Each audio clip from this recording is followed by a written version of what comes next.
Hello guys, welcome to my new blog. તો આજે અમે જવાના છે પીછવીનું તળાવ, જે એક 1600 એકરમાં ફેલાયેલું છે આખું તળાવ। અરાઉન્ડ 2560 વીઘા જેવું થાય છે। તો અમે અમારે નીકળી ગયા છે, હું ને આયુષ ગાડી લઈને। ચાલો નીકળીએ। બાઇક લઈને જવાના છે કેમ કે તે પ્રોપર ગીર જેવો રસ્તો છે, જંગલ વિસ્તાર જેવું છે। હીરોનું બાઇક છે। તો ફાઇનલી અમે રસ્તા ઉપર છે, ઓન ધ વે પીછવીના તળાવે જઈએ છીએ। તો અત્યારે જો ધીમા ધીમા છાંટા પણ શરૂઆત થઈ ગઈ છે વરસાદની, તો વરસાદમાં પણ જોરદાર મજા આવવાની છે।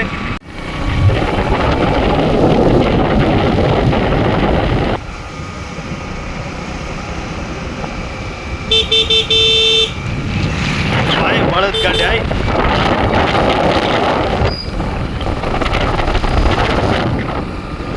ચાલો ભાઈ, પ્રોપર ગીરમાં આવેલું છે પીછવી તળાવ, ઓન ધ વે છે રસ્તા ઉપર।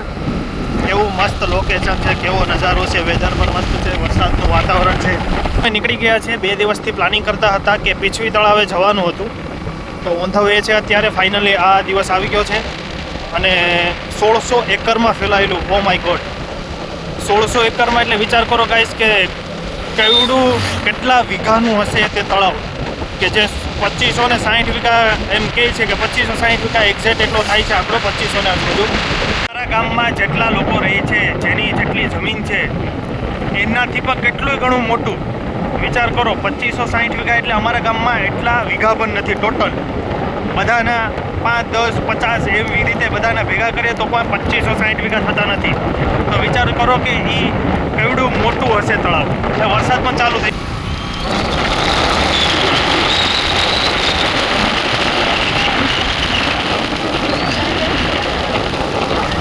નાના નાના મકાનો આવેલા છે રસ્તા ઉપર, અને આ ગીર ઉપર રસ્તો જાય છે।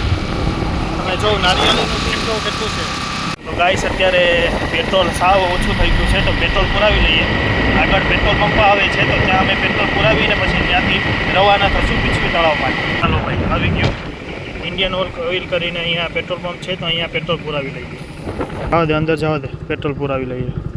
150 નાખી દઉં ને।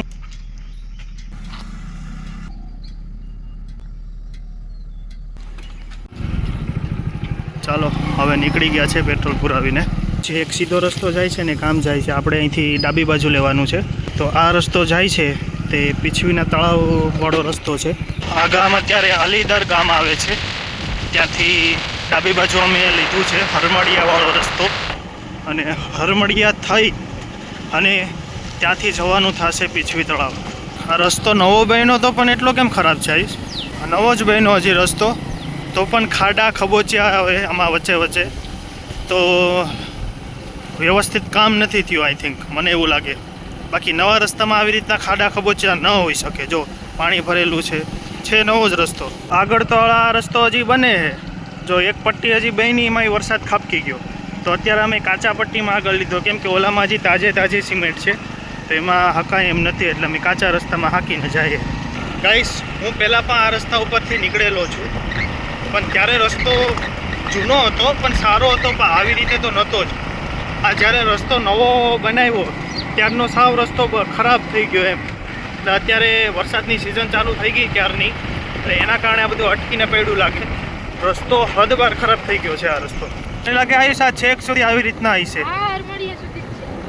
બાકી તો આ રસ્તો આવી જવો જોઈએ થોડાક ટાઈમમાં સારો, પણ આ મને લાગે છેક હરમડી આવશે ત્યાં સુધી આવી રીતના આપણે રોદામાં જવું પડશે આપણે। સામે કેવું મસ્ત જો નારિયેળીનું લોકેશન છે યાર, ગીર સોમનાથની નજારો છે એટલે લીલી નાગેર તરીકે ઓળખવામાં છે। આ નજારો તમે ખાલી જો, અમારા ઘરથી આ 15 થી 17 કિલોમીટરના અંતરે આવેલું છે પીછવી તળાવ, પણ અમે ક્યારેય નથી ગયા। આ ફર્સ્ટ ટાઈમ અમે પણ એક્સપિરિયન્સ લેવાના છે, તો જાશું આજે। મગર પણ હોઈ શકે। ફાઇનલી સારો રસ્તો આવી ગયો છે અહીંથી, તો હવે અમે થોડા જલ્દી પહોંચીશું, કેમ કે ક્યારના અમે નીકળ્યા છે, પણ રસ્તો એટલો ખરાબ છે તો ગાડી પણ ધીમી ચલાવવી પડે, બાકી તો અમે ક્યારના પહોંચી જાત। હરમડિયા આવી ગયું છે ફાઇનલી, તો અહીંયાથી અમારે જમણી બાજુ લેવાનો છે, તો જમણી બાજુ લઈ લે। આ રસ્તો જાય છે પીછવી તળાવે, હરમડિયાથી સીધો રસ્તો થાય છે। ગાઈસ, હમણાં જે રસ્તા આવવાના છે એ એકદમ વળાંક ઊંચા નીચા જેવા વળાંકવાળા રસ્તા આવવાના છે, જે પીછવી તળાવના રસ્તા ઉપર આવે છે। ને એક નંબર લોકેશન છે. અત્યારે અમે પણ તમારા ફ્રેન્ડ અને ફેમિલી સાથે આવો. આ જે અત્યારે ટ્રેનનો પાટો છે, અહીંયાથી સત્તાધાર જાય છે આ ટ્રેન. પીછવીના તળાવનું આજુબાજુનું લોકેશન જો હિલ સ્ટેશન જેવું છે ચારેય બાજુ. સામે પણ હિલ્સ છે, અહીંયા પણ હિલ્સ છે અને તળાવ સામે આવેલું છે એક્ઝેક્ટ. તો અહીંયાથી અમે જાશું આગળ. તો અહીંયા અમે બાઇક રાખી દઈએ, અહીંયાથી ચાલીને અમે જવાના છે. અમે અહીંયા બાઇક પાર્કિંગ કર્યું છે અને અમે સામે એક્ઝેક્ટ ટ્રેનના પાટા છે એના પછીની સાઈડ જાશું અમે. ત્યાં પીછવીનું તળાવ ત્યાંથી દેખાશે થોડુંક નજીકથી. અને સેકન્ડ અહીંયા જો કૂતરાભાઈ પણ એક્ઝેક્ટ સામે બેઠા છે. ભાઈ હેલો કરે છે. ને સામે જે મંદિર છે ને એક્ઝેક્ટ ત્યાં પણ જવાના છે, ત્યાંથી પણ બતાવીશું જ. અહીંયા ભાઈ ચોકીદાર માટે છે એ કૂતરો. જો સામે ઝરણાનું પાણી પીછવી તળાવમાં જાય છે. ટ્રેનનો પાટો છે આ, તે સત્તાધાર જઈ શકીએ તેના માટે છે. હરમડિયા આગળ મેં તમને કીધું ત્યાંથી ઉપડે છે. જો તમારે સત્તાધાર જવું હોય તો તે તમે ટ્રેનમાં જઈ શકો છો. એકવાર એનો પણ આનંદ લેવો જરૂરી છે. નેક્સ્ટ ટાઈમ અમે જો પોસિબલ થશે તો એ પણ અમે કરી શકશું. ટ્રેનની સફર કરી અને વ્લોગ બનાવીશું. આ ઝરણું છે, આ જો એક્ઝેક્ટ પીછવીનું તળાવ સામે છે ને બધી પાણી જંગલ ગીરમાંથી આવે અને અહીંયા અંદર જાય છે. શું આમાં કેમ ના આવું એટલા પાણીમાં? નહીં, ત્યાં નહીં જવાનું, ત્યાં મગર પણ હોઈ શકે. અહીંયા ખાલી આગળથી જોઈ લઈએ આપણે, બાકી અંદર તો જવાનું મનાય જ છે, આપણે નથી જવાનું. ત્યાંથી આપણે જોઈએ. તો આ પીછવીનું તળાવ તમને ફાઇનલી અહીંયાથી હું બતાવી આપું છું કે આ પીછવીનું તળાવ છે. આ ટ્રેનના પાટા છે સામેથી હરમડિયા સ્ટાર્ટ થાય છે ત્યાંથી ટ્રેન અને આમ જાય છે સત્તાધાર અને વચ્ચે જ આવે છે પીછવીનું તળાવ. ક્યારેય તમે જાઓ છો ટ્રેનમાં સત્તાધાર તો વચ્ચે જ પીછવીનું તળાવ આવે છે, સામેથી આવે છે. અમે સામે રસ્તેથી આવ્યા હતા. આ પીછવીના તળાવનું બધું પાણી જો પીછવીનું તળાવમાં જાય છે. કેટલું વિશાળ છે તમે જુઓ. 1600 એકર એટલે 2560 વીઘા થાય છે એક્ઝેક્ટ આંકડો. તો 2560 વીઘાનું આ તળાવ છે. મેં તો એવડું મોટું તળાવ ક્યાંય જોયું નથી મારી લાઈફમાં. તો આજે જોયું છે તો ફાઇનલી જોઈને એવું વિચાર્યું કે હોઈ શકે નહીં, 100% છે કે આ જે તળાવ છે તો વચ્ચે પાણી નથી. એવું નહીં માનતા કે અહીંયા પાણી નથી તો એ તળાવ નથી. એ આખો એરિયો તળાવનો જ છે. જ્યારે ધૂમ વરસાદ હોય છે ચોમાસામાં ત્યારે સામેથી આ બધી છે, પછી આગળ છે તો ત્યાં પણ તમારે બધાયમાં પાણી એકદમ જામ થઈ જાય છે, જેથી તે મોટામાં મોટું તળાવ આ ગણવામાં આવે છે. પીછવી 2560 વીઘા થાય છે આમ જોઈએ તો. સામે જો બગલો એક્ઝેક્ટ વચ્ચોવચ. આમાં મગર તો હોઈ શકે ફાઇનલ, કેમ કે કેટલા વર્ષોથી તળાવ છે તો હોય શકે. નીચે પાણી વધારે જ ને નાવાની કોશિશ કરત. અહીં જો સામે જો ટોલા લોકો બાઇક જો અત્યારે સર્વિસ કરે છે સામે. ક્યાં એક નથી, એવા તો 3-4 છે. એ તો ત્યાં હતો તો ખરી, પણ અત્યારે ત્યાં સામે નથી. નાહવાનો ટાઈમ નથી ભાઈ, અહીંયા અત્યારે નવાય પણ નહીં. એટલું પાણી ક્યાં છે? આમાં કેમ નાહવાની મજા આવે તું કે? આમાં કેમ આ જોતો ખરી, આ તને નાહવાની મજા આવે આમાં? એટલું ઊંડું નથી, પગ જેટલું પાણી છે. સામે બસવાળા જો અત્યારે જાય છે ટૂર માટે. ક્યાં જાય છે આઈ ડોન્ટ નો. આ બધી તળાવ જ છે પણ પાણી ઓછું છે. સામે તે એક્ઝેક્ટ આગળ પણ જાય છે. એ તમને હું સામે ઓલું મંદિર છે ત્યાં જાય તો ત્યાંથી હું બતાવી આપીશ તમને, ત્યાંથી પ્રોપર દેખાશે. બધી ભેંસ અત્યારે ચરવાય એવી છે. ચાલો તો હવે આપણે જાય ઓલા મંદિરે, ત્યાંથી આપણે પીછવીના તળાવનું લોકેશન બતાવીશું. બાય, ટાટા, સિયા. અજક મારી દીધી.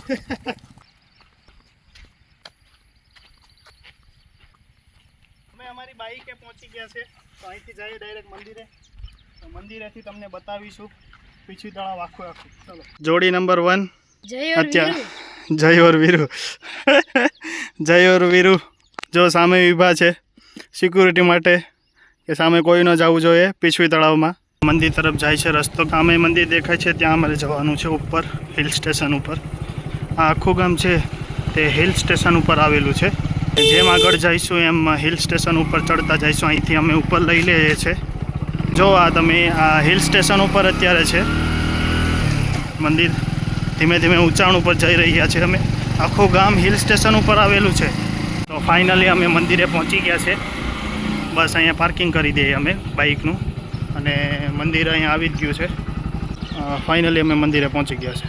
તો નાના નાના છોકરા અત્યારે ક્રિકેટ રમે.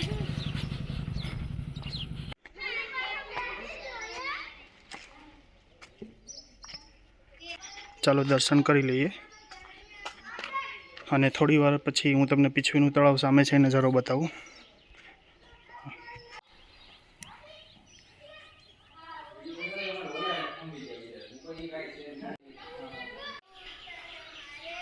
તમે જોઈ શકો સામેથી તળાવ શરૂઆત થાય છે. તે આખું ફરતા ગામની તળાવ છે. સામે સામે સામે સામે અને સામેથી પણ આગળ છે, પણ ત્યાં પણ જો હિલ સ્ટેશન આડા આવી ગયા છે જેથી તે તળાવ દેખાઈ શકે તેમ નથી. સામે પવનચક્કી પણ છે. એટલે આ છે 2560 વીઘાનું 1600 એકરનું તળાવ, જે ફેમસમાં ફેમસ જગ્યા છે. ત્યાં તમારે આવવું જોઈએ. આ તમે નજારો પણ જોઈ શકો. આ છે તે બગીચો છે નારિયેળીનો, અને આગળ જઈને હું તમને બતાવું કે અહીંનું લોકેશન કેવું છે. અહીંની જમીન એકદમ ચોખ્ખી વ્યવસ્થિત વાવેતર કરે છે. કેવું અત્યારે એ લોકો વાવેતર કરે છે. સામે પર હિલ સ્ટેશન છે. આ ગામ છે નાનકડું, અને આ પ્રોપર છે પીછવી તળાવ. એક્ઝેક્ટ તમને સામે દેખાઈ ગયું હોય છે કે કેવડું વિશાળ છે. તો અહીંયા તમારે જરૂર આવવું જોઈએ. અને અહીંયાનો પવન મસ્ત છે, વાતાવરણ અત્યારે મસ્ત છે. તો આવી અને વિઝિટ કરવું જોઈએ. અહીંયા ખોડિયાર માતાજીનું મંદિર છે, જેથી તમે દર્શન કરવા પણ આવી શકો છો. અને બેઠવાની જગ્યા પણ વ્યવસ્થિત છે બંને સાઈડ. સામે છે તો તમે અહીંયા આવીને રેસ્ટ લઈ શકો છો, નાસ્તા પાણી કરી શકો છો, અને પ્રોપર રીતે તમારી ફેમિલી સાથે યા ફ્રેન્ડ સાથે એન્જોય કરી શકો છો. તો ગાઈસ, અહીંયા ફાઇનલી તમને પીછવીનું તળાવ બતાવ્યું છે. મંદિર ઉપરથી હિલ સ્ટેશન ઉપર મંદિર આવેલું છે. ત્યાંથી તમને આખું પીછવીનું તળાવ તમને બતાવી આપ્યું છે. કેવડું મોટું છે તમે જોઈ શકો, એનો અંદાજ લગાવી શકો છો. અહીંયાથી હવે અમે જવાના છે દ્રોણેશ્વર. દ્રોણેશ્વરના મંદિરે અમે દર્શન કરીશું, ત્યાં પર ટાઈમ સ્પેન્ડ કરીશું, વિડીયો બનાવીશું. તો આઈ હોપ તમને આ વિડીયો ગમ્યો હશે. તો તમે ચેનલને સબસ્ક્રાઈબ કરો અને લાઇક કરવાનું ન ભૂલશો. તો ગાઈસ, તમે જોઈ શકો અત્યારે જે આ બાઇક છે તે ચાલુ નથી, અમનમ જાય છે હિલ સ્ટેશન ઉપરથી, જેથી ચાલુ જ નથી કરવું પડ્યું. અમનમ નીચે નીચે ઉતરે છે બાઇક, મંદિર તરફથી નીચે જાય છે. હિલ સ્ટેશનમાં આવ્યું એટલે ઓટોમેટિક નીચે જાય છે. સામે જો તળાવનો નજારો.